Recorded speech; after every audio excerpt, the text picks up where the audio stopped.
Yes. Okay, so I guess we'll get started. Okay.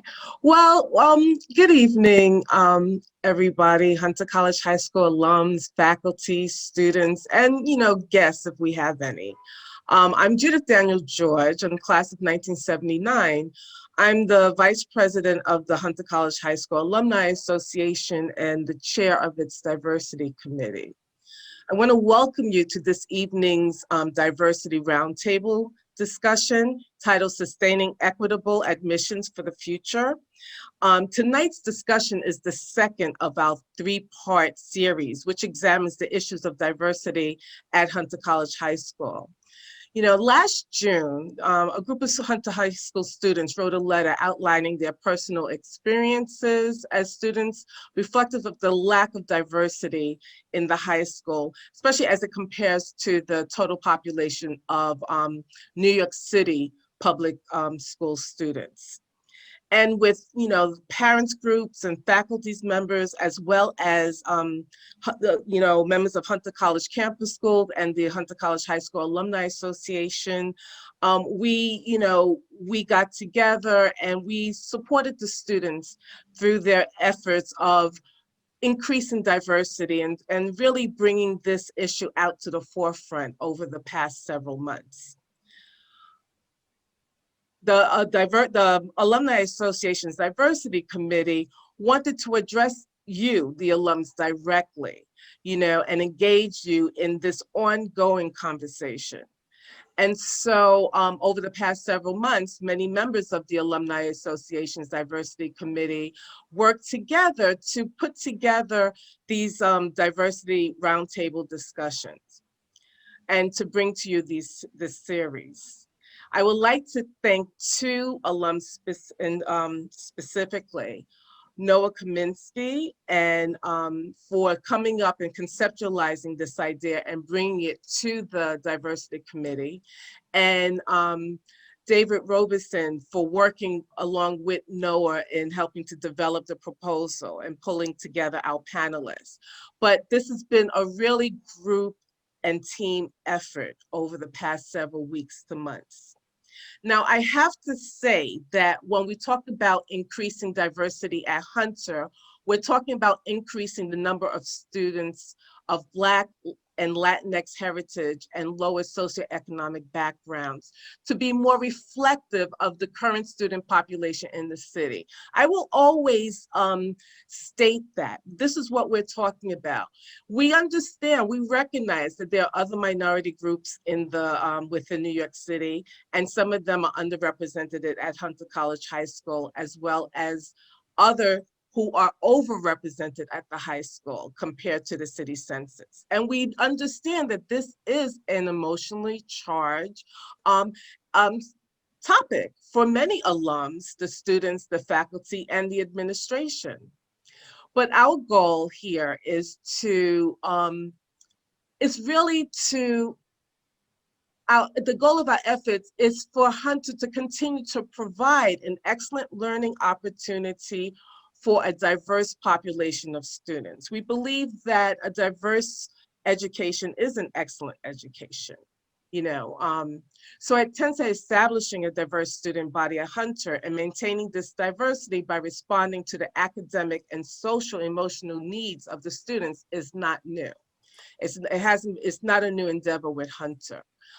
In our first diversity roundtable discussion, we heard a little bit about the history of admissions and the tests. We touched on diversity and attempts at increasing diversity, especially in the 1970s. And this evening, we'll focus more on, looking at admissions, looking at, talking about gifted education and taking a look at what other schools are doing across the country and looking at the data.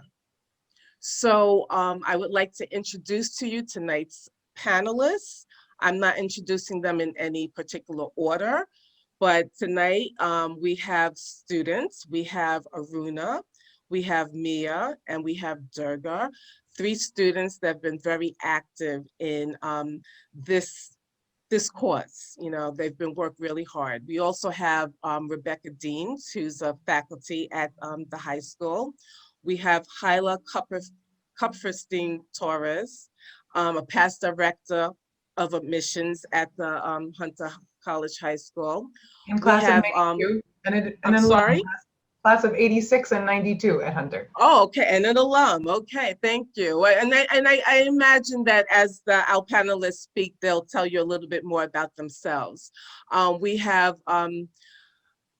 Brian D. Scott, an alum, who will also speak. And we have Mari Franklin, who's a Hunter alum and chair of the Diversity Committee's recruitment subcommittee. And we have Francisco Bayron, who's also a Diversity Committee member. So I would like to now give the floor to our first panel discussion panelist, Rebecca Deans. Thank you. Hello, everybody, and welcome. I am going to share my screen with you. Give me a second. So I was asked specifically to think about the mission statement, and these were the 4 questions that sort of came my way. What is the mission statement? What part of the statement relates to admissions? How do we measure the school's fulfillment of its mission? And then what role do we want the high school to play to the greater, or the campus schools rather, to play to the greater New York City community? So I thought it was important to show the mission statement. We talk about it every once in a while in school at some PDs, but it's not something that we see all the time. You can find it yourself on the website, but here is our mission statement. And then I also like data and analysis. So I pulled out some key points that I thought dealt with the questions. So part 1, our schools strive to reflect the city they serve by admitting and educating a population of students who are culturally, socioeconomically, and ethnically diverse. That's in our mission statement. Part 2, as a community, we foster respect for and appreciation of individual and cultural differences. And then part 3 that I thought was particularly important was that we assist in the development of creative, intellectually curious, and original thinkers who are passionate about learning. So I just wanted to engage in those 3 areas as I speak to you briefly. So 1, do we reflect the city? Again, data. I pulled up the New York City Council 2018 demographics. You can see 40% of the students in the city are Hispanic or Latino, 25% Black, around 16% Asian, around 15% white, and then like 4% multiple race categories not represented, right? So then like, okay, well, do we do that? And I think if we are here, we know the answer to that. No, we do not. Nope. So I went to our beds report. So the years are slightly different, but the 2020, 2021 classes, so kindergarten class, the 7th grade class, and then I compared it to the city just so that we could see the numbers. I teach theater, so hopefully I didn't get my math wrong. I triple checked it. But so you'll see the numbers of students in each category and then the percentages. And then you'll see the city. So no, we don't reflect the city, right? We don't mirror the city at all. Like if we did, we would have 25.5% Black or African-American students. And instead in the high school, and that's my group, right? We've got 4%. We should have 40.6% Hispanic or Latino, but in the high school, we've got 7%. And if you look at the numbers, even between the kindergarten and the high school admissions, they drop, right? So we're going the wrong direction. Yes, I can. I will. So, so that's the data, right? So then the second part of the question is why, and there's a lot of people who have probably lots of ideas. I'm not going to tell you all of the why. I think the test clearly is showing us, at least for the high school, a part of the why, right? Like our numbers are changing. Rather, I wanted you to think about another test. So I teach a class at Hunter College in assessment and instruction for diversely gifted learners. And one of the things I have my students do is this assessment. I'm not going to have you do it, but I want you to imagine that I just asked you, don't get from your seats, using the supplies in front of you, build the tallest tower that will stand for 2 minutes while it supports your cell phone. And you have 2 minutes, and if you do it, you win a prize, fabulous prize. And then of course, you wonder, well, you can't build a tower if if you don't know engineering. So really, like, isn't it about ability? Can't we test people? Isn't this a fair assessment? But then you also might wonder, hey, I don't have a cell phone in front of me. I can't get it. Or, hey, like Stanley over there was just building blocks with his kid. And so he's got 1,000 blocks in front of him. Why is his tower better than mine? And so then I wonder if this test, just like our test, is really testing for ability, because it certainly does, or is it testing for who has the most resources or who had the best day? So that's sort of my thing for us to think about, I guess. And then real quick, because my 5 minutes is almost up, the next part was, as a community, we foster respect for and appreciation of individual and cultural differences, etc. And obviously, once you get a bunch of people in a school, you want to teach them how to be good people, right? Tolerant citizens are not born, they're created by thoughtful, intentional teaching. That's our job, right? Except that if we don't have a group of individuals representing multiple cultures, multiple socioeconomic economic statuses, like, how can we teach them to know that each other? How can we teach them to be tolerant, good citizens? There's this idea of deficit versus dynamic thinking. Donna Ford is a professor and writes a lot about gifted ed. Deficit thinking is having low expectations, but really it's the less you know about someone, the more you make up. So if I'm in a school without Black students, I will make up a lot about them, right? Because I don't experience their experience. And I also won't learn about them. And I will not be a good global community member. When I leave school, I will be in a place that is different, right? Filled with beautiful, wonderful cultures, races, ethnicities, socioeconomic statuses that I have not encountered. And so actually we're harming all of our students, I believe, right? By limiting the types, the categories of students who attend together. What role do we want to play? I think that's for us all to decide. So I'm not going to answer it here, but I think really I know what I believe, and I hope we can have a good conversation about it. So I think that was my 5 minutes. I'm stopping my sharing.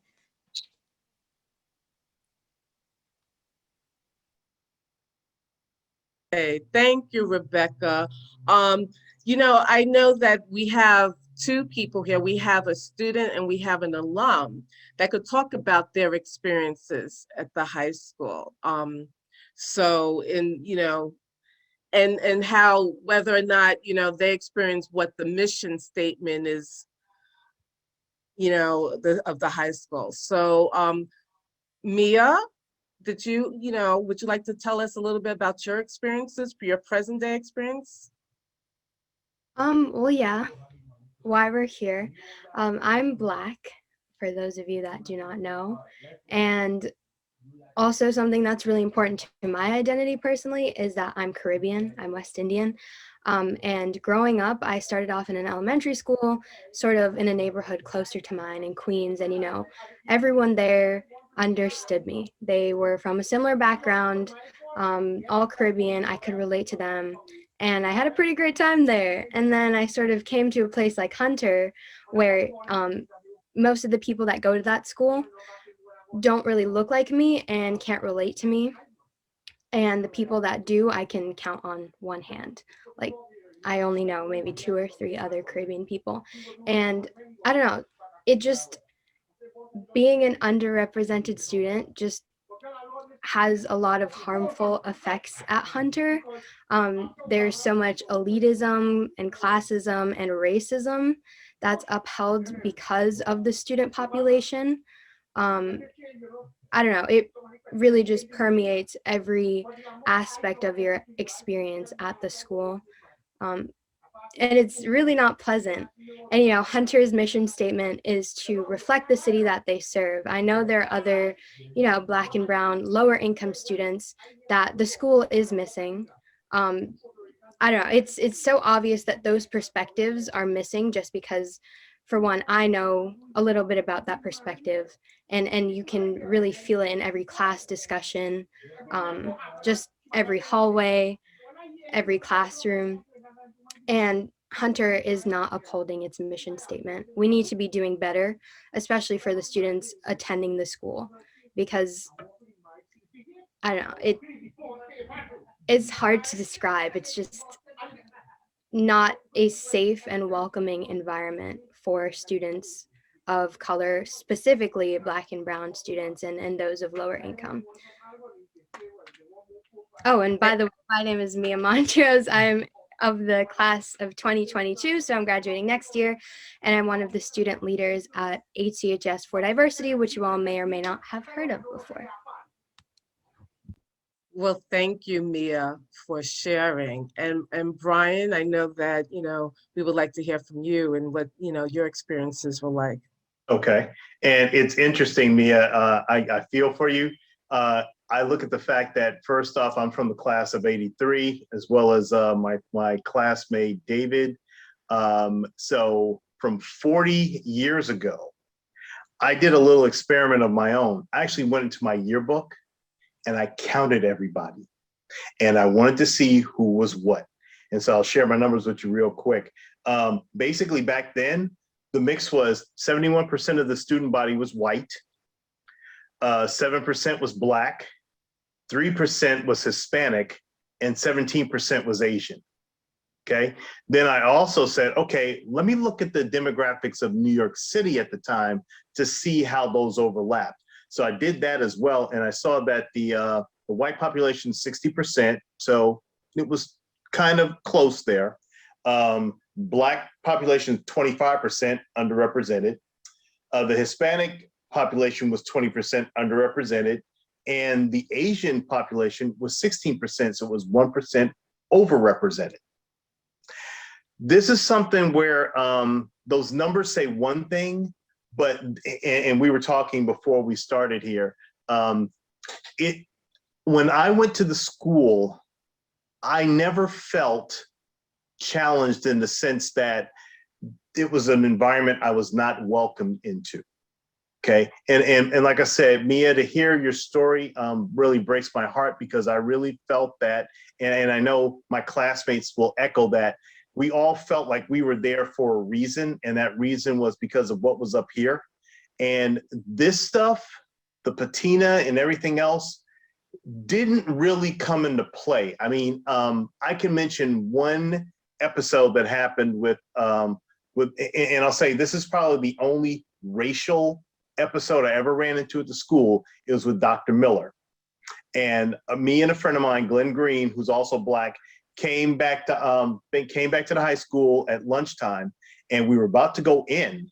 And all of a sudden, Dr. Miller comes over to us and he asked us, did we go to the high school? We said, yes. You know what he told us? The hell you do.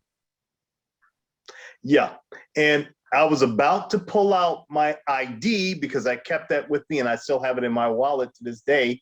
I was about to pull that out, but a white friend of ours, Tim Schmidt, happened to walk by, and I said, Tim, can you vouch for us?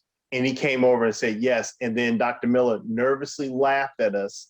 But I could tell you this, I never told my parents that. I specifically did not tell my father that, because my father would have done two things. He would have pulled me out of school and he would have kicked Dr. Miller's ass. Seriously, that's basically what would have happened, okay? But that is really, and again, I wrote it off then. I think about it now, but it's one of those things where for the most part, I could tell you that the experience at the high school was unique. I don't think I would have had that experience anywhere else. I really think that had I had been quote unquote forced to go to the schools that were in my neighborhood or nearby, I probably would have been bored, and I would not have been able to stretch and reach out the way I did at Hunter. I could tell you that even when I got into college, I saw more at RIT, that's Rochester Institute of Technology. I saw more of what you're seeing, Mia, now there than I did at Hunter. But again, 40 years ago is 40 years ago. And that's the reason why I think it's important for all of us to really, take our perspectives, help you guys out as much as possible, and really get in there and change that. I mean, I'm a data-driven person myself. I work for Dell. I talk to a lot of large companies about data all the time. And the one thing that I really want to do is kind of approach this, and Mari and I have talked, approach this from a logistics point of view to see where in the system we can fix it, like fixing a broken car. My opinion is not going to change my car if it's broken. Okay, if I decide that the tire just doesn't look right and I don't change it and it goes flat, my opinion is not going to do that. My assessment of the tire being flat and me changing it will fix it. So that's where I feel like all of us can contribute. If you need to reach out, please do so. I mean, you know, I'm remote. I actually live in Georgetown, Texas, so I ain't exactly close to Manhattan anymore, but I do come back every once in a while. So, you know, it's one of those things where I would stop by the school every once in a while, you know, say hello to people I recognize. I know, again, 40 years, there are not a lot of people there that I know anymore. But it's one of those things where it's always interesting to see who's there now in terms of the student mix. And again, with these numbers that we've seen, it's very, very troubling to see that. And then to hear about what's going on there in terms of the attitudes. That's the thing that bothers me the most, because I honestly, I really do not believe that that was going on when I was there, okay? But you're telling me that it is, I believe you, and we got to fix that. I mean, and unfortunately, it's indicative of the country and the world. So, you know, it's a hard boat to re-steer, but hopefully with a class or school as quote unquote small as it is, perhaps it's something where, you know, we've got to figure it out. But really it's assessing what the problem is and attacking it modularly so we can start to fix it. And so that it may not be fixed for you, but it'll be fixed for students coming in. Thank you, Brian, for sharing that and providing your insights. We're going to move on ahead. I know that, you know, as people speak, questions will be generated. We're going to ask people to hold the questions to the end, and we may be answering some of your questions as we move along. So we'll move on ahead next to Kyla Cupferson-Torres. Thank you. Good evening, everybody. I am a proud member of the elementary school class of '86 and the high school class of '92, and I am the former director of admissions. I held that position for 6 years, from 2009 to 2015. I will start sharing my experience with you from the perspective of my interview. When I interviewed for the position, I said, both when I interviewed Randy Collins, who was the then director of the campus schools, and when I interviewed at 68th Street with Jennifer Robb, President Jennifer Robb's staff, I said, when they said, well, what are some of your ideas? What are, you know, you have this long career working in admissions and equity in education and helping Black and Latino students. And what are some of your ideas about how we could have more diversity at Hunter? And I said, well, here's where I'm going to blow the interview. And I said this in 2 separate interviews, because what I'm going to say to you flies in the face of the orthodoxy of the test. You cannot keep using the same tool that you have used to produce a different result than you've been producing up until now. And then they gave me the job. So when I showed up, I was like, okay, great, let's start doing some of these things differently. And at every turn, I was not permitted to do those things. I'm going to speak a little bit about elementary school admissions as well as high school, because I think it's an important distinction. And I think that in many ways, the paltry diversity, I don't use that word much, but the paltry diversity that we have in the high school in terms of Black and Latino students rests almost completely on the elementary school students. If you did not have Black and Latino students who came up from downstairs, then the numbers would look even worse than they do now. And it's pretty scary. And that is, I would say that probably stands more for Black students. Really, the core of the Black student community in the high school comes from the elementary school, and we are lucky that we hold on to them such that they go upstairs. One of the reasons for that is because the elementary school combines quantitative with qualitative admissions practices. So we have a test at the beginning, or up until now, because COVID has scrambled everything. Please excuse me for speaking so quickly because I want to pack a lot into a short amount of time.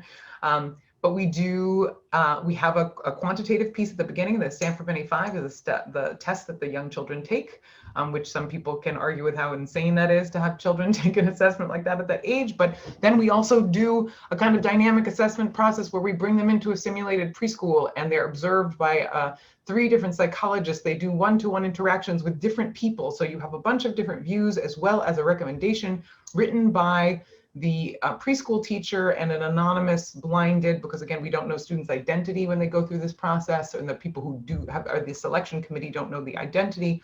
We do have some reflections from the family on their child. So all of those things go into the hopper. We are aware of a student's race. They are, I don't do this anymore, but they are aware of a student's race. Is one of the few things that we do know as you go through that process, and they are able to build a class that is in some ways, or at least slouches towards a Bethlehem of having representation of different kinds of students. I want to point back to Rebecca showing the BEDS report, which is an important tool that's used by the city in terms of reporting numbers, but the city keeps really reductive numbers, and so we report the BEDS numbers really reductively. If you look in the elementary school and you look at that multiracial number and you break it down, you're going to find that the majority of those students probably are Black and white, they're mixed, or they are Asian and white and mixed. But I would say that the majority, at least in my time, were Black and white. So when I say, oh, I get so excited, we admitted 10 Black students, yes, they're Black the way I'm Black. I have a Black parent and I have a Jewish parent.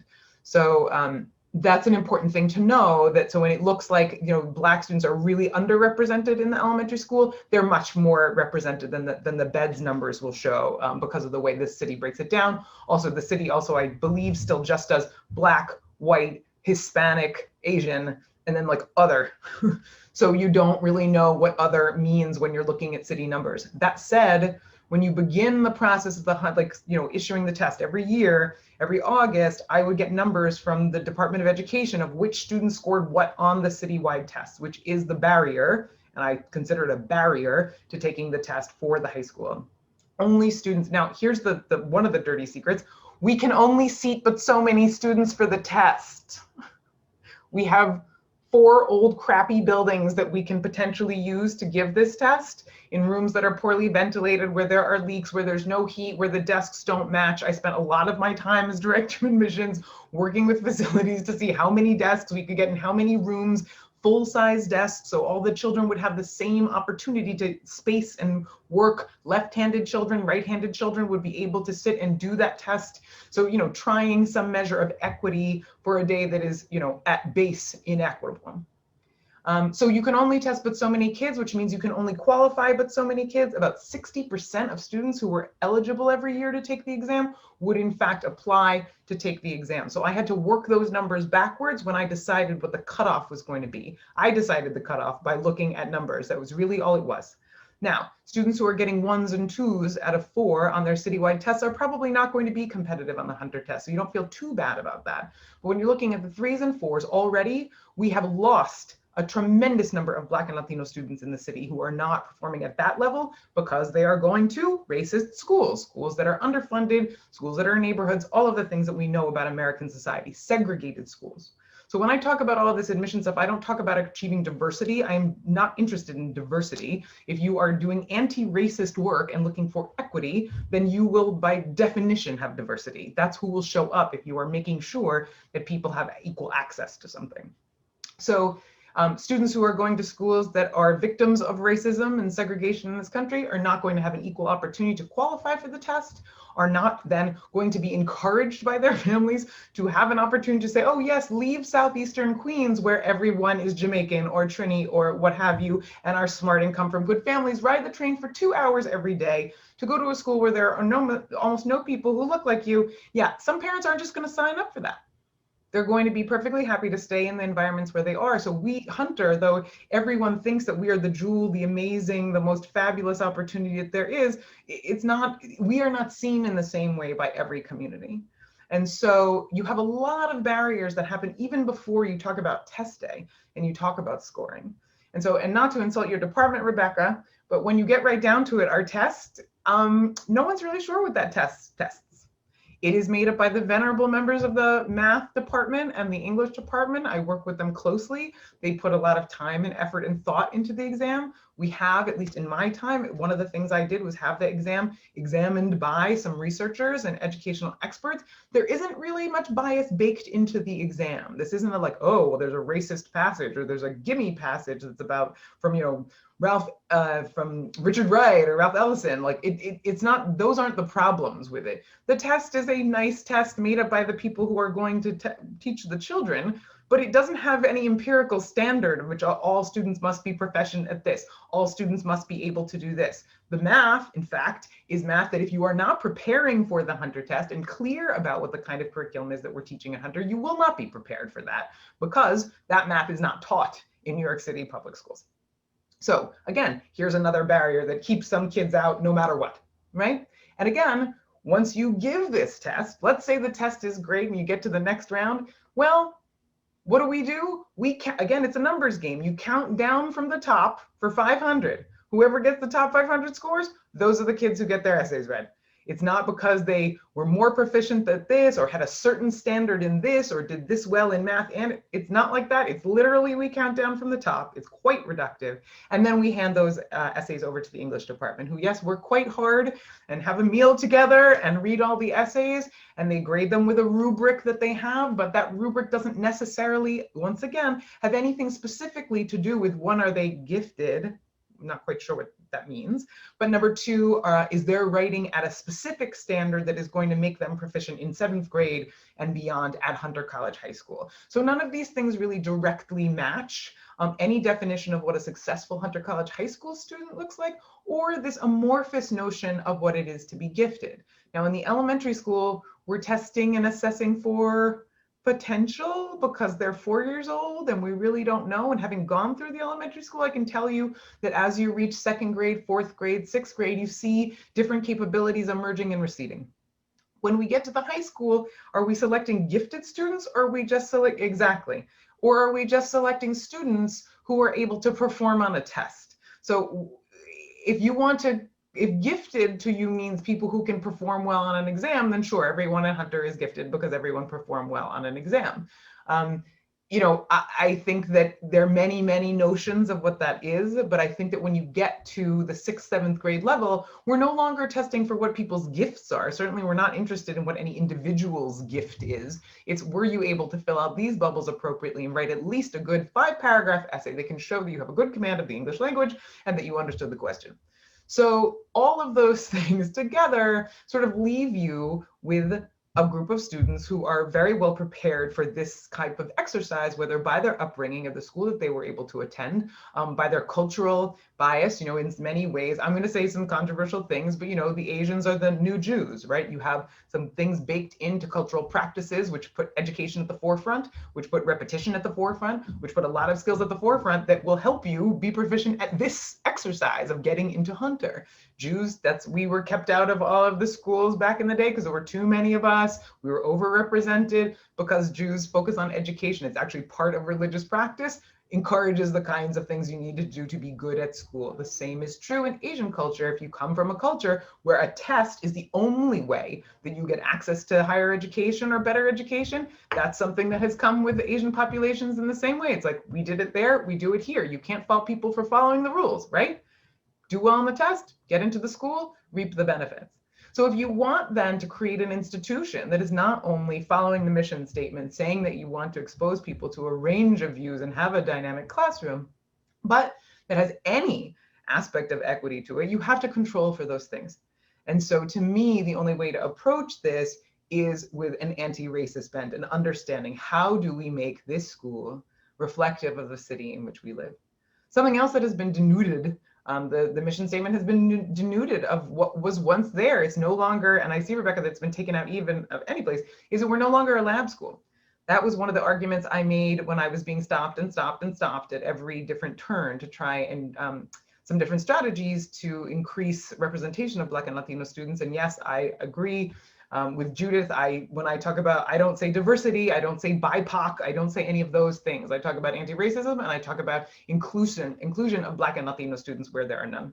And so this idea, the elementary school at least, was started as a lab school. It was meant to be a laboratory school for teaching the teaching of gifted education. How do we learn how to teach gifted students? In my day, and perhaps if there are other people who are on this call, when they were in elementary school, we were studied. People came in all the time and did experiments with us or made us do little, for their research. And I thought that that would have been one of the greatest justifications that you could use, you could stand on in court, and you could use to do exactly what you wanted to do. Say, this is what we believe gifted education is. You cannot have a gifted classroom that does not, represent X or Y or Z. You could use it for anything that you wanted, but in this case, we would be able to use it as a justification for ensuring that we had racial diversity and socioeconomic diversity in our classrooms. So we can say, no, you can't actually teach an elite, excellent, challenging course of study without having different people in the room, which we know contributes to more deep understanding and a more complex understanding of any given topic. So that lab school over time, I don't know when exactly, because it was still in there, I think, when I started, Rebecca. I remember because, Randy was all big about putting it on the wall next to the elevator.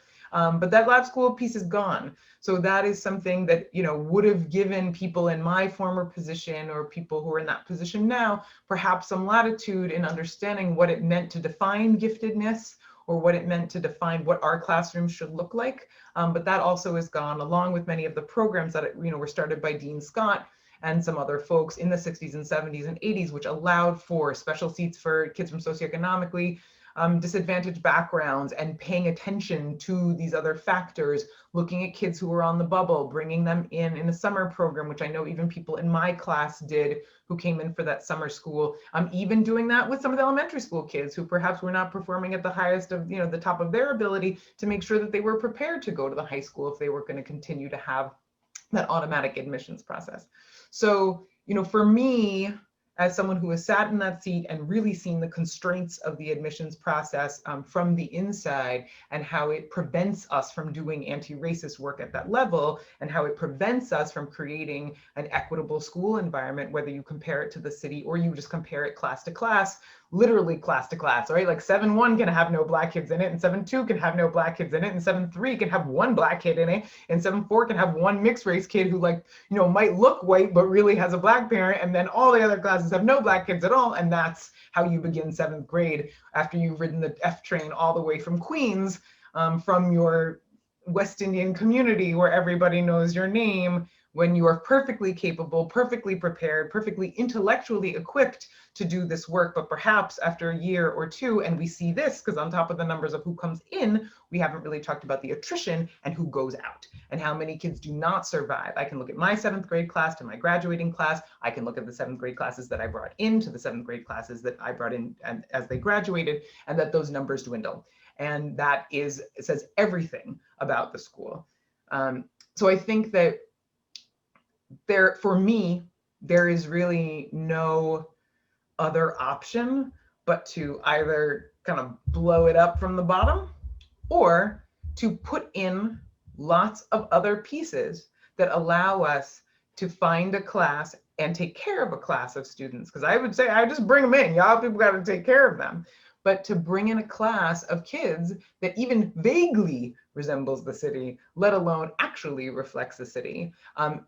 There are a lot of places you can put those stops in. There are a lot of places that you can support and ameliorate the process. Because yes, Rebecca also brought up this idea of, like, can you build a tower or can you fill in the bubbles? What does it mean to be a creative, complex, interesting thinker who's got intellectual dynamism, who's going to engage deeply with others, who can cooperate, learn in groups, can both receive knowledge as well as synthesize it and give it back, and all of the kinds of things that we imagine when we say gifted as opposed to high achieving, right? It's easy to find lots of kids who can get A's and do a lot of homework. Like they're everywhere. Just like, oh, okay, you just count up the A's.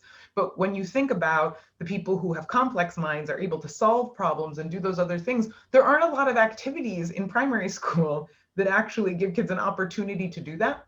And often it's the kids who are acting out and not achieving who actually have the complex minds. Again, if you go into prison and you do IQ testing in prison, you will find quite a high number of the brothers who are in prison who are like intellectually outstanding or very flexible minds, but didn't have an opportunity to be successful in the communities where they were.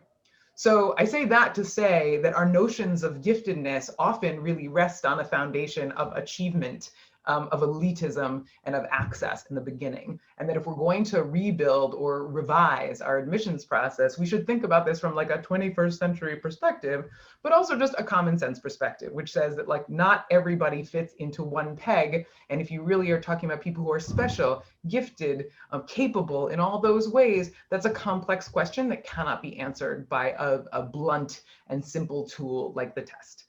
So I'm sure I've gone over my time, but I will stop there. Thank you, Kyla, for giving us a lot to think about, especially the equity in education and how it will promote diversity. Okay, I want to move next to two of our gifted students, our students who've been doing a lot of work, Durga and Aruna, and they'll talk about what's happening with other schools across the country. Thank you so much, Judith, and everyone on the Alumni Association for having us, because these conversations are so necessary. We're students from the group that sort of has started and is continuing this movement. And part of our mission is to make sure that all stakeholders are really a part of these conversations and understanding the nuances of this issue. And thank you to everyone speaking today. Yeah, so we can get started right away. We're gonna put together a fabulous presentation, and at the end, I can give a little call to action for everyone. Yeah, thanks, Durga. So I'm Aruna, like Mia. I'm a junior, so I'm going to be graduating next year. And I just wanted to give sort of a national context because one of the things that our student group has been doing is asking for admissions reform, because we really see that as a major reason why Hunter is so undiverse or not equitable. And the good news is I guess the good news and the bad news is we're not alone, right? If you look, this is some analysis by the Brookings Institute of selective high schools across the country. This is a national problem. You can see Louisville is the most socioeconomically undiverse. New York wins the title of most racially undiverse. You'll notice that Chicago is actually doing relatively well compared to everyone else. And that's because they have a special system, which we'll talk more about. And then here are just some Hunter numbers. Again, I know you've been seeing a lot of these. Durga, do you want to talk a little about this? Yeah, I mean, Dr. Dean's hit on it earlier, but yeah, it's clearly so unrepresentative of our city, and it's also ridiculous to see how, especially thinking about the alums who spoke before, how students leave, and our retention rate is also just atrocious, and then it continues today. I've seen so many of my Black peers leave, and we're seniors now, and it's like, it breaks your heart that like a lot of the incredibly smart, talented people did not feel like they fit in and felt pushed out because there were not enough support systems and not enough folks who looked like them in our building, and the harmful rhetoric that surrounded that. Okay, thanks.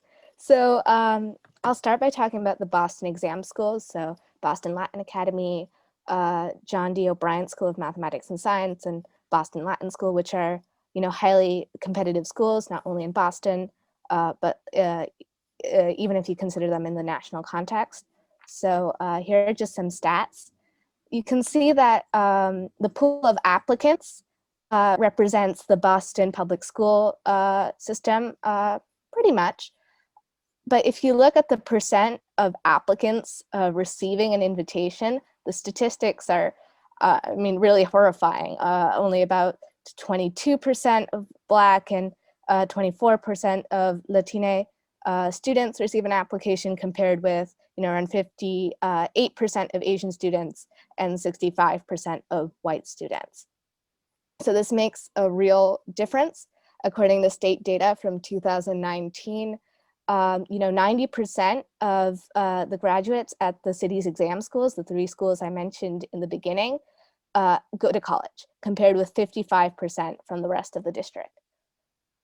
So what the Boston exam schools have actually done is recognizing that this is a pandemic year, and that equity, recognizing that that this is a public health emergency, but this is also an equity emergency more than ever. They've instated a temporary new admission system. So the old system, students were admitted based on their GPA and like a special admissions test. But now they're going to be doing 20% of admissions based on grades and 80% based on both grades and zip codes, with a preference for zip codes with the lowest incomes and the highest number of school-age children. And in order to be considered for the applicant pool, students must have an average of a B or higher and have scored at grade level at the state test before the pandemic. So the school district actually announced that their explicit goal is to create more racial, socioeconomic, and geographic diversity in the exam schools. So that, of course, includes boosting Black and Latino student enrollment. So we'll see how the system works, if it does work, because some parent groups have filed a lawsuit to block this interim admission system, and the federal judge will make a ruling later this week. If it doesn't, if it does get blocked, there'll probably be a straight lottery, meeting qualifications, but there's no real data as to the success of the system yet because it's so new. So next, I'm going to talk about Thomas Jefferson High School, which is time and time again has been ranked as the #1 school in the country. They have a real equity issue as well. You'll see that about 26% of the Fairfax County school system is Hispanic, compared with 2.6 at TJ. About 10% is Black in the county, compared with about 2% at TJ. And you can see that compared to about the 30% of students with a lower socioeconomic background, only about 2.4% is represented at TJ. So I would be remiss in talking about admissions reform at TJ without talking about the TJ Alumni Action Group. So it's a 501c4 consisting of more than 1,000 TJ alumni, and they branched out from the official alumni organization, and they've been really active in advocating for a better admissions process. So TJ is governed by a school board. The TJ Alumni Action Group lobbied the school board. They got them to change parts of the admissions process, which I'll talk about later. And they actually took the fight to the Virginia state legislators. And they tried to get a bill to pass, which would turn over the guidance of TJ to city officials, but unfortunately that didn't pass. So, here are just some more statistics of TJ. So the old system involved applicants paying a $100 fee. They had to have a 3.0 GPA, they had to have taken Algebra 1, and they had to have certain percentile rankings on the standardized test. That was stage 1. Stage 2, they would look, and so that was the first step, right? And if applicants qualified, then they looked at teacher recommendations, they looked at a student information sheet, there was an essay, and they also looked at more STEM, like their STEM GPA and more test percentiles. So this year, TJ decided that they were not going to use the old system. And initially it was supposed to be just temporary, but with the national reckoning with systemic racism that followed George Floyd's killing last summer, the Fairfax superintendent decided that this new system is going to be permanent. So basically, there's going to be an increased class size, there's going to be no standardized test, no application fee, no teacher recommendations. There are going to be minimum qualifications of a 3.5 GPA, and having taken Algebra 1 and having taken honors classes. There's going to be a student portrait sheet. There's going to be a problem-solving essay, and the top 1.5% of applicants from each Fairfax County Middle School will be admitted first.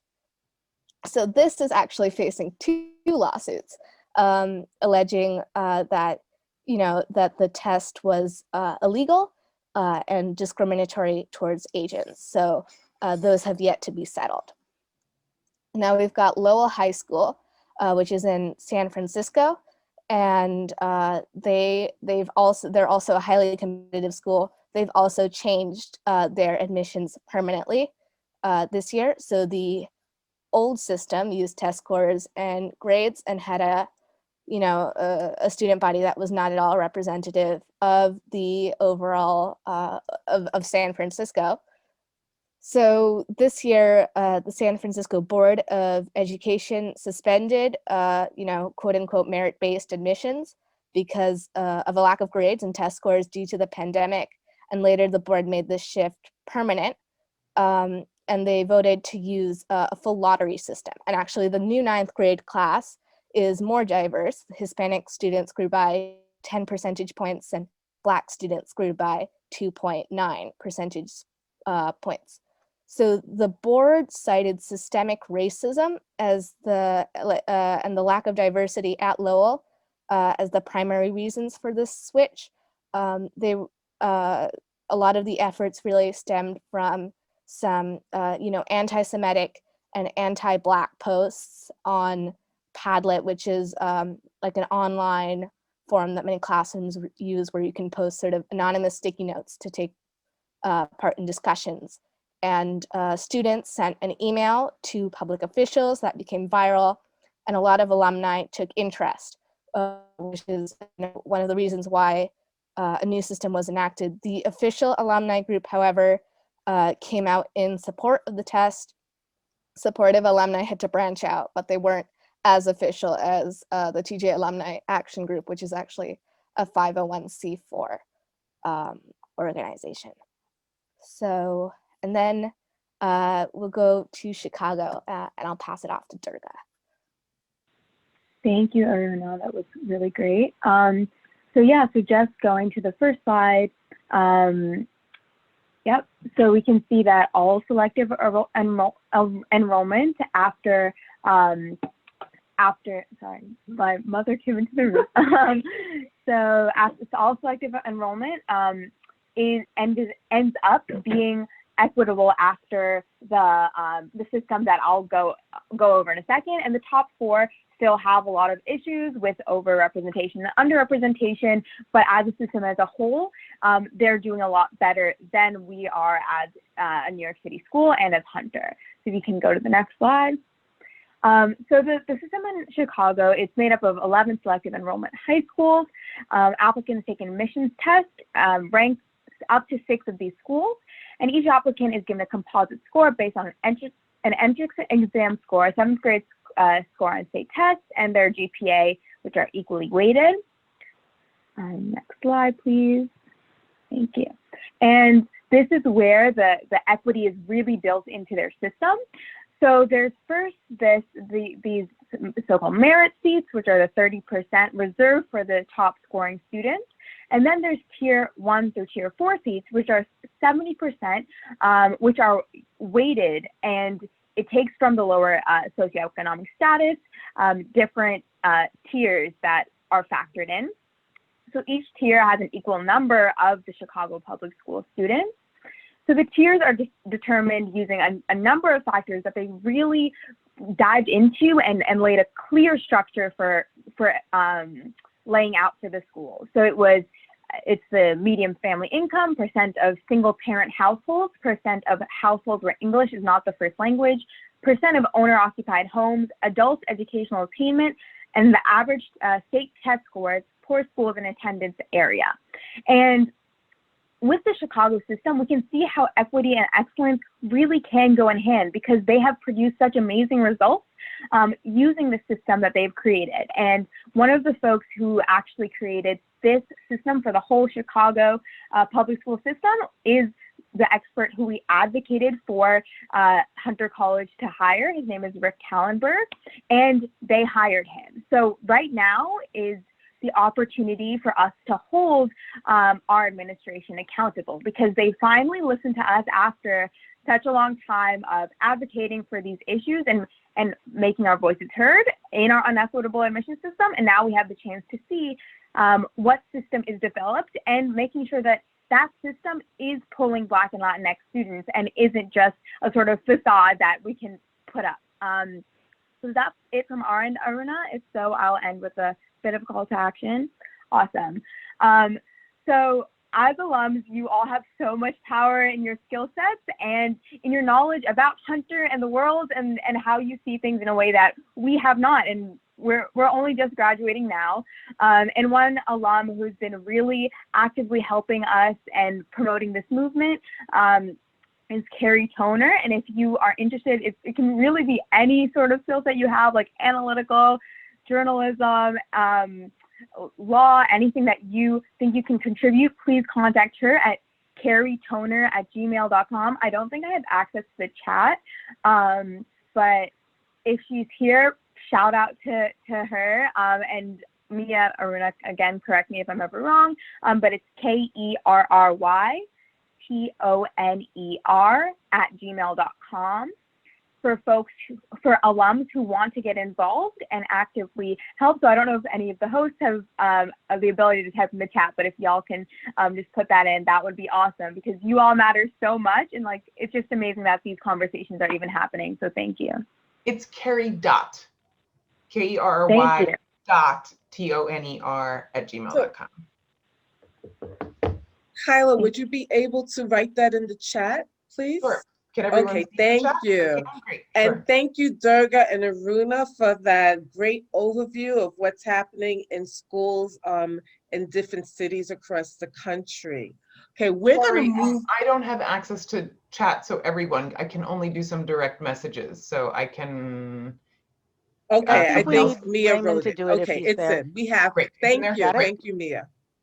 Okay, so we're going to move to our next pair of presenters, Mari and Francisco. And they're going to give us some data on enhancing equity at Hunter College High School. Okay, thank you. Yes, data, lots of it. And I have to say thank you all. I'm so proud of the students who've provided so much leadership and urgency to these issues. I'm out in Chicago. I'm class of '84. It's been kind of a long time since I've lived in Chicago. Since I've lived in New York, and I'm out in the suburbs now.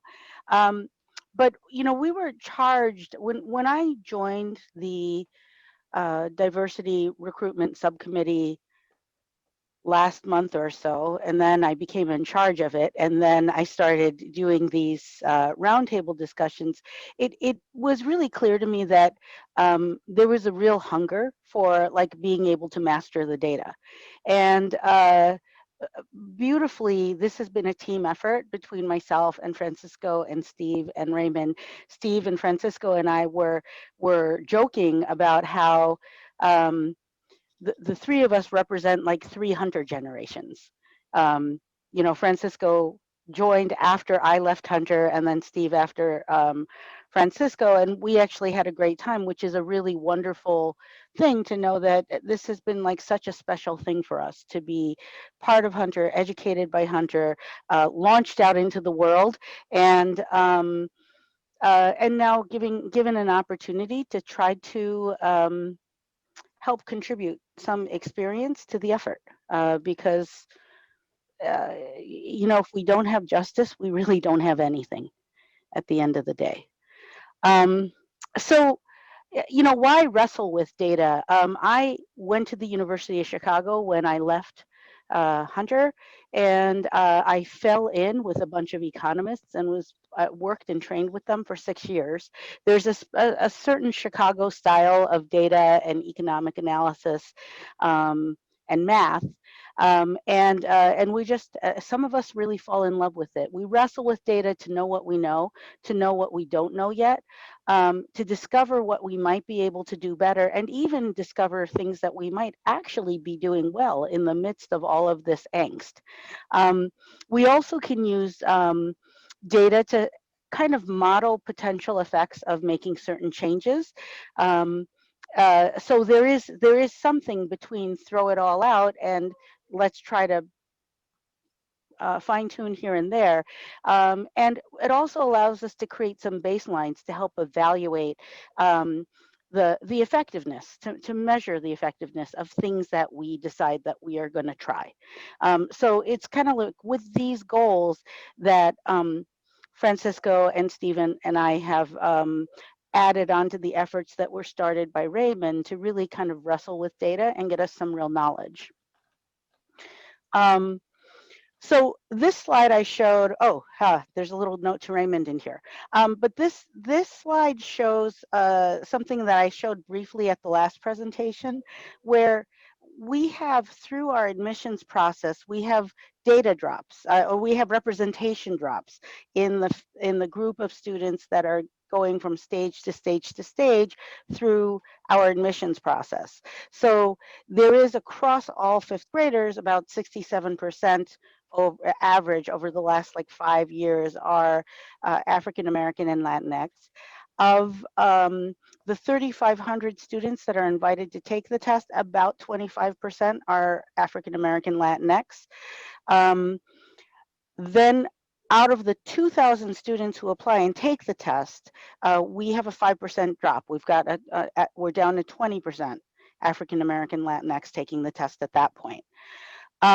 So we all go and take the test, and from the 2,000, we get down to about 500 students who, quote unquote, pass the multiple choice section, and we get another drop at that stage through the multiple choice questions.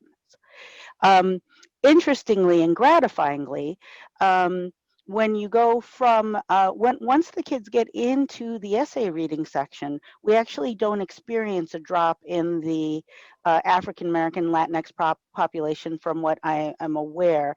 That little note to Raymond is that Raymond is my supplier of data in these things. I believe it may be from the BEDS data, but I'm going so fast, I'm going on faith, but I will get that data for us if somebody wants, and I will fix it on the final slide that we put up on the website. So then we started talking about diversity leakage. On the left side, I still have that 67, 25, 20, 10, 10 that goes through our system. But we also compared it against the New York City Educational Board of Education ELA test data from 2019 to understand who scored a 4. Interestingly, it's a really crazy set of data. You see on the left side the percentage of students, the percentile, sorry. On the left side in the orange, you see the percentile of students that are African American and Latinx.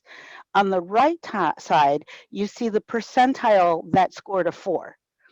So despite the fact that you would think a system that goes 1, 2, 3, 4, you would expect it to be normalized to a bell curve or in quartiles or something like that. It's not at all. The third graders, that number represents the top decile, top 10%. Fourth graders were representing 19 percentile, then fifth graders were at 18, and then at sixth graders, mysteriously, we go up to 31st percentile to get that number, and then we drop back down to 18 and 23 in 7th and 8th grade. There is wackiness in the numbers that requires us to think a little harder about what we are looking at to really understand how we get at what is actually going on. This data was all calculated from the New York City education spreadsheets that anybody can get online. I'm happy to share the calculations. It took a little bit of wrangling, not a lot, but a little bit of wrangling to get at these numbers. So, you know, we talk about like the top 10 percentile, the top 10% of English and math performers getting to take the test. And so we kind of thought, well, I mean, is there a way for us to sort of figure out like the top decile of performers. So if we assume with capital ASS, understanding this is not necessarily a valid assumption, but it's what we can do with the data we have. So if we assume even diversity across the top scorers, we can estimate top deciles. And so we're at third grade. Oops, sorry, go back. We are at third grade already almost in half, right? We go from 2/3 African American, Latinx across the full population to down to a third already. So people are already getting left behind in the third grade. In the fourth grade, it's about 20 percentile, 20% are African American, Latinx among the fourth graders. When we get to fifth grade, we're at 22%. Interestingly, oh, and I've got a typo, but the test, the Hunter College High School test invitees are about 25% African American, Latinx. It shows a consistency. Kyla, you don't, are you shaking your head here? It just, it's not that simple. Like, we don't always match up the 4s and the 4, like, Yeah. we carve out every year. So it isn't really, it doesn't work quite as cleanly data-wise as this looks. Yes. This is why I'm assuming with capital ASS. I understand it's not perfect. What I'm trying to do is try to understand what the data can tell us. And it is not perfect and it needs to be gone at again, but this is our first cut at sort of like how we're lining up. Because one of the things I'm concerned about is whether that 25% that comes to us is somehow, that we're somehow doing something worse than what's going on across the city. And in a sense, this number, you know, it's not perfect, but we're kind of in the same ballpark. Then, so we dropped down to 12% in the sixth grade in this, you know, capital ASS assumed 10, you know, top 10%. That's an abysmal drop from fifth to sixth grade.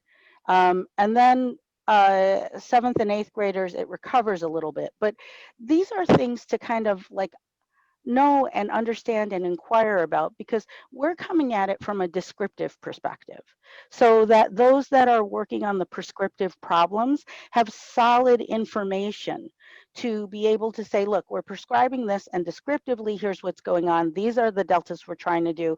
We're just really trying to provide some data infrastructure, given that some of us are really data nerds out here. So did I run over you, Francisco? I didn't. Okay, so so from this data, we came up with kind of like an example of like something we might be able to do within the sort of system that we have that could maybe make things better, that we could maybe model for, but I just wanted to give you an example of the kind of creativity that can come out of it. So with that, I hand this over to Francisco. Thank you, Mary. I'm Francisco, Latino grad of 1990. And I think Mary invited me to this because the last diversity meeting I was mouthing off for like too long about all of these issues at Hunter. And for those of you who don't know me, I am a parent in New York City with an elementary school child. So I've been neck deep in third grade, fourth grade, and fifth grade ELA exams and Hunter test preparation exams for years now. And you know, in the real world, I'm also a chief financial officer. So I have to handle problems for my company every single day of my life, every waking moment. And most problems are basically process problems, right? Here at Hunter, we have a process. We've got 68,000 students in New York City, and we've got to figure out how to take 68,000 and cut them into 175 students that go to Hunter for 7th through 12th grade, right? It's a process, and there are steps to the process. And this is what we do at work all the time. It's just like any other process, and we do Six Sigma analysis to figure out what's happening each step of the way, and how do you find out what your problems are specifically, because if you can't identify the exact problem, you're probably never going to fix it. So what we're going to do for the next 2 or 3 slides here, and I'll give you a highlight really quick. If Mary, you can go to slide 4 just for a second. Slide 4. Oh, so go back. Yeah, backwards to slide 4. One go. more. Yeah, that one. So you have a process with 5 steps. And in step 1, you start off with 67% of the kids in New York City are Latino and Black. Well, that's 68,000 kids per year, mind you, 68,000 kids per year. In step 2, how many of them can take the Hunter test? Well, only 25% of those are Latino and Black. So that's like a big drop off. And then the next step, number 3, is, well, of those people who can take the test or are qualified, how many actually take the test that are Black and Latino? Well, it's only 20%. You lose 5 points. And then the next step is, of the kids that do take the test in 6th grade, how many advance to the next stage, which is the essay? Well, you lose 10 points. It's only 10%. And once you pass to the essay stage, and you have to pass the essay stage, how many of them are Latino and Black? Well, it's 10%. So we stay on course in steps 4 and 5. So what I'm going to do in slides 6 through 10 is walk you through each step from 1, 2, 3, 4, and 5, and show you what's happening underneath the covers. And a couple of people have spoken about this, like Kayla spoke a little bit about this. But step 1 to 2, you've got 68,000 kids per year. Every single year, roughly, it doesn't go from 68,000 to 200,000 to 20,000 per year. Like, it's roughly 68,000 5th graders in New York City that take the 5th grade state English and math tests. Well, what's happening to that group? In bullet number 1, we show Hunter College High School has no control in the large drop in diversity between the general population and the Hunter test eligible population, because we measure people's, whether or not you can go to step 2 on how well you do on the New York State ELA and math test. And in point 1A, we show in the ELA test, only 23% of Black and Latino students will score a 3 or 4. Only 23% pass with a 3 or 4. If you get a 1 or 2, it's considered failing, right? And in math, in point 1B, only 25% of them, of these students in 5th grade, score a 3 or a 4. And not only that, but you have to score a 4, maybe if you're lucky, a high 3, score a 4 in both tests, so that shrinks the pool. This is, and I've lived with this because I have to choose a school for my son in New York City that produces this kind of result, right, from English and math tests. And these things test the Common Core. Can you do 5th grade math and 5th grade reading? And I will, can we jump forward 1 slide, Mary, to see the 2013 to 19 data? This is what was appalling to me in the last 2 to 3 years as I was living this, is I took the New York City Department of Education publishes test results and data in giant Excel sheets. And because Excel is an extension of my soul, I took all of that data and sliced it the way we need to figure out what the heck is going on here. So the top section is ELA, this bottom section is math. This data is for 2013 to 2019. We look at 5th grade ELA and math and test scores, right? For 5th graders each year for 7 years. And by the way, 2013 to 2019 5th graders are pretty much the kids who today are at Hunter from 7th through 12th grade, right? So on average, for that 7-year period, if we look on the top left, the blue circle, the Black and Hispanic students who scored a 3 and a 4 are 16% 3s and 6% 4s. That's 22%. In math, at the bottom left circle, you can see in the math, only about 25% of them score 3 or 4. If you need a 4 to get into the next level, well, only 6% of Black and Hispanic students are scoring a level 4. That's a huge drop off. You have 67% of the city being Black and Latino, but only 6% of them pass level 4. If you look to the right side, we talk about the number of students on average each year. And if you look at the top right blue circle, the level 4s, Black and Hispanic students that score level 4 in ELA, there's 2,700 a year. That's your pool. That's your pool that goes to the next level. If you look at the math on the bottom right, 3,300. I don't know why they aren't the same. Evidently, some kids are taking math and other kids are taking English. Nobody takes both for some reason, but let's ignore that. So roughly, you've got 3,000 students that are Black and Latino that are passing at level 4.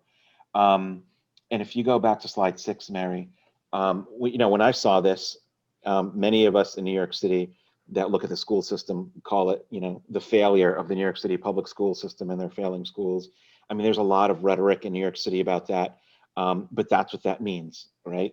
I mean, you're basically selling a product that doesn't work in New York City. And so in point two, what we noticed is, therefore, it's not surprising that the population of current 7th through 12th graders at Hunter reflect the ethnic breakdown that it does today. And point three is, admittedly, since Hunter only has space for 175 students, Hunter cannot fix the larger problem posed by the high failure rate in the public school system. And number four, we can't abdicate all responsibility, right? We own what we own. We can't fix the 40,000 plus students in New York City that aren't getting the education that they need. But in point four, we talk about how every single year there's approximately a 3,000 population of African-American and Latino students that score a level 4. Therefore, Hunter's target market, if you're going to have the current system where you base your selection on the ELA math and test scores, if that's the system that's going to be used, then Hunter has a population of 3,000 students to fill X% of 175 spots. Maybe that's 30 spots, maybe it's 60 spots, maybe it's 100 spots, but that's your pool, right? So that's like the big nut, right? And when people talk about the drop off, it's highly correlated to New York City's public school system that doesn't work. If you go to the next slide, Mary, slide 5 and then 6. And for 2019, we did a slide 6. For 2019, the test results went higher for the Black and Hispanic population, but they went higher for everybody. We think the tests got easier because New York City maybe realized that they needed to get higher test scores however they could. But we can't confirm that, but it's an aberration. If the 2019 scores go up, that might lead to better results later. But if we go to the next slide, we talk about steps 2 to 3, right? In step 2, we remember that of the eligible population who could take the test, 25% were Latino and Black. And who did take the test? Well, only 20% were Latino and Black. So we lost them. We lost 5% in that population. Well, why? Ultimately, we have to figure out why. But we were brainstorming, and just to get conversation going, we laid out some ideas of why is it that you'd be eligible to take the Hunter test, but then you wouldn't, right? There's a drop off. And so we thought of some ideas that the group can always add to, but one is lack of awareness. Are parents of Black and Latino students less likely to be aware of Hunter as a good option for their kids? Number 2, geographic dispersion. I think Kayla spoke about this a while back. Are the parents in the outer parts of the boroughs less likely to want to send their children an hour away to Hunter? I was one of those who had to travel for an hour, and it was a big deal. 3, local competition. Are there other local middle schools and high schools that are more attractive to the Hunter test qualified students? And remember, the kids aren't making any choices here. Parents make choices. So this is all a parent, mostly it's a parent issue, right? Because parents are the ones who drive their kids to the path that they want to drive their kids in when their kids are 5 in 5th grade or 6th grade. Number 4 is, are cost prohibitive? There's test fees, subway fees, lunch costs. Are there items like this that are discouraging parents from having their kids take the Hunter test? And if there are, can we remove these barriers? And number 5, are there cultural barriers or lack of interest? Are there language issues among the parents? Are there other barriers? Because what Hunter can control is, if 25% of the test eligible population is Latino or Black, well, let's keep it at where the test takers are also 25% Black. We can't control that. And go ahead. I was going to say, if I can interject for 1 second, that cost prohibitive section, I remember, and again, this is just going back to my own experience. I remember at the start of 6th grade, the only thing that we were told to do to prep for the test was to buy a book that was $6.95. That was a white and green book that a lot of us remember. Basically use that. And then our school actually subsidized our train fare to get to Hunter College. I could think of that one right there as being a major contributor, where somebody literally says, I don't have the fare to get to where that is, especially in the outer boroughs and ones where you have the drought of public transportation. It's interesting to see it broken down like this, because it can be little things like that cause the larger numbers to drop. I mean, if it's a bad weather day, all of a sudden it's like, you know, you've got issues where you can't get out that single one day where you have to physically be present in order to do something that could, quote unquote, change your life. And Brian, that's a good point, because we Right. talked about solutions, right? And Hunter potentially engaging in proactive marketing campaigns, because as I look at this situation, I realize I'm a parent. And if you're not a parent, maybe you don't recognize it, but I have to decide where to send my child. And so we thought, and this is just a random example just to get thoughts going, but if you can engage in proactive marketing to the Hunter test qualified students. You can't do that. You can't do it to people based on race, because the DOE will not give you that information. You cannot get the names and information of those families through the DOE when you send that initial letter. You have to go in front of the whole process to have to raise the awareness before that comes along, because the DOE will never give you that kind of granular data. And I think that there's a couple things missing also from this list. One is there is a competition for some of those tippy top kids. The most tippy top kids are also interested in independent school. Prep for Prep, the Oliver Scholars, and a number of other programs are going after many of those same kids. So there is a disconnect there for some parents. And for the next issue is that many of those schools are far more attractive in terms of the representation of Black and Latino students that are at those schools. So something I heard from parents time and time again, like, why would I, if the student was at independent school, why would I leave Fieldston, where there are more Black kids at Fieldston, at a school that costs $60,000 a year, and send them to a school like Hunter? Hunter repels many families of color because there aren't people of color there, or there aren't Black and Latino people there already. Yeah. So I think if we start breaking these things down, we can start attacking the problem. Because at the end of the day, one thing that I always remember about the Hunter experience is, unlike many other schools, Hunter graduates 200 students a year, and about 100% go to college. And every year that I've seen stats, about 25% go to Ivy League schools. And that's a pretty attractive proposition. Yeah. Great, Thank you, Francisco and Mari. We're gonna have to move along because it's getting late and we want to open up for questions. I don't know if there's a final thing that you wanted to say. Yeah, is that all right, Francisco? Yeah, if I just hop in? Thank you for that conversation. So, one of the things that we're looking at in terms of recruitment is, how could the Hunter admissions process be adjusted to ameliorate the lack of diversity? So we just went through the steps of 67%, 25, 20, 10, 10. But, these are just kind of quick ideas of how we might be able to chip away at the iceberg.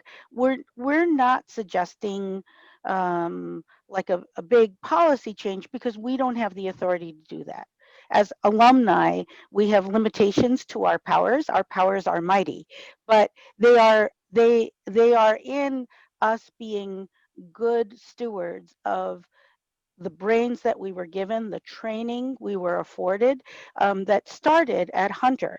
And part of what I'd also like to point out, because we don't point it out often enough, is the excitement that we appear to have, like a step in the process at the end that has a race neutral effect.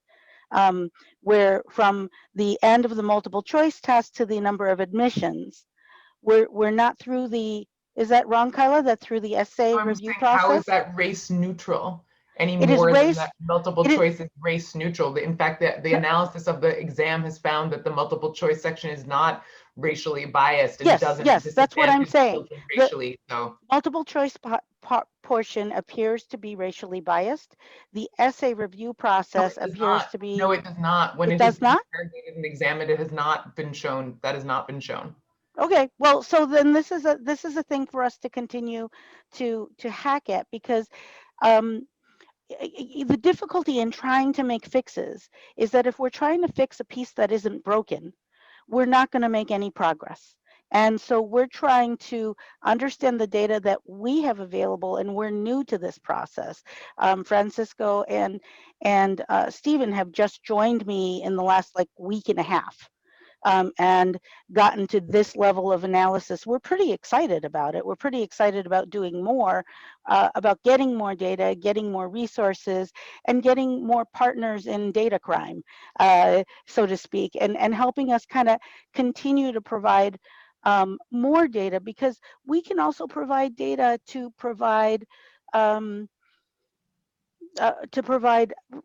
scaffolding for specific attempts that we're making in terms of the political pressures and so on and so forth. But we come at it as these are the gifts we have, and we're trying to use them to help.